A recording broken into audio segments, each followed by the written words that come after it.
ኤክስ ከረጅም ጊዜ በኋላ ስደውልልህ ሄሎ ሄሎ ሄለን ነኝ። አወከኝ? አውቄሻለሁ። ሰላም ነው? እንዴት ነህ? ኤክሱ ስደውል አሎ። አይ ነው ካውራን በጣም ቆይተናል፣ ግን እንዴት ብዬ እንደምነግርህ አላውቅም። የምር ምን ነበር?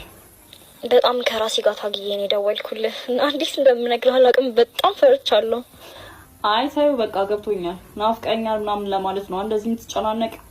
ኧረ አይደለም አይደለም። እና ለምንድን ነው የደወልሽው? እንጃ እንዴት ብዬ እንደምተነፍሰው ራሱ አላውቅም። እውነት እንዴ ምንድነው? ተናገሪ በቃ። እንዴ እንትን ጨብጥ ነገር ሳይዘኝ አይቀርምና ሐኪም ቤት ሄጄ ምልክቶቹን ምናምን መናገር በጣም ነው የደበረኝ። በጣም ይደብራል።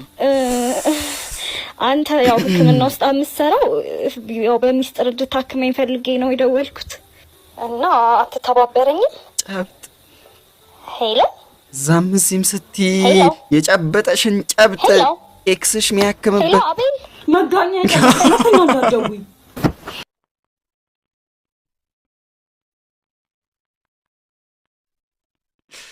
መጋኛ